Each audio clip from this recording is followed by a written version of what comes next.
Hi, I'm Tucker Dennis, recovery coach here at Sunshine Coast Health Center in Powell River. Welcome back to part 2 of shifting focus. Last week we started talking about shifting the focus back onto you. Just in review, if living with a loved one that is struggling with addiction or is in early recovery can be very exhausting or is very exhausting. Partly because, of course, your mental and emotional energy is focused on them most of the time. And that can be very, very draining.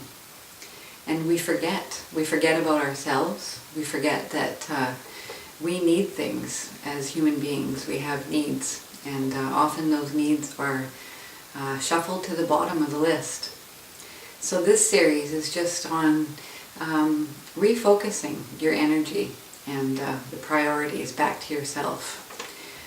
Taking some time to remember that you need things as a human being, that you have needs for love and care, kindness to yourself, finding times of joy, laughter, and just honoring that, taking the time to say, yes, I do need those things. And I'm going to think about how I can bring those things more and more back into my life. So I hope that from last week you had a chance to do the reflection exercise. And that was a journaling exercise or just simply sitting and reflecting on a couple of questions. And as you might remember, they were, who do I want to be in my family? And how do I want to be in my family?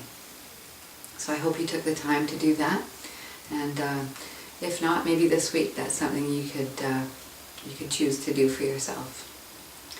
So today I just wanted to talk about, if we're going to shift the focus back to ourselves, what does that look like? What is one small thing I could do this week that would shift the focus back to my own well-being, to my health, to caring for myself?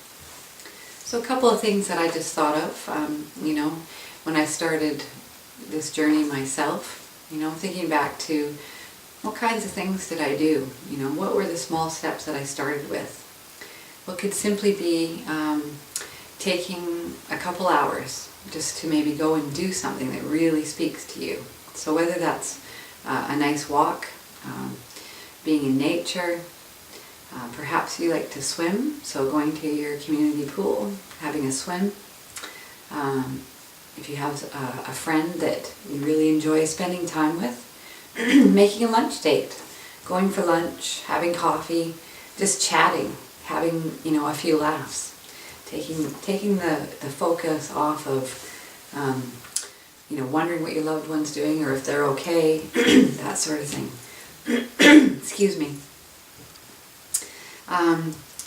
Some other things that you might do, going to the spa, having your nails done if you're a woman, having a massage, anything that sort of soothes you and allows you to come back and center yourself. Maybe taking a couple hours and watching a movie. A couple of hours in the afternoon. When do we ever do that? Where we just sit down and we're going to watch a movie, something that I'm interested in, something that will be very meaningful for me, and just be there, be present. So this week I just challenge you to decide on one small thing that you can do for yourself, and just take note of how that feels for you. If you feel differently afterwards. And please share that with me. It's very important.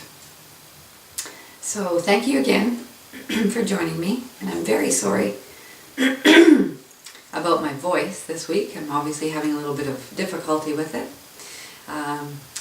So I look forward to your feedback, to your responses to our questions this week. And I'll see you again next week. Thank you.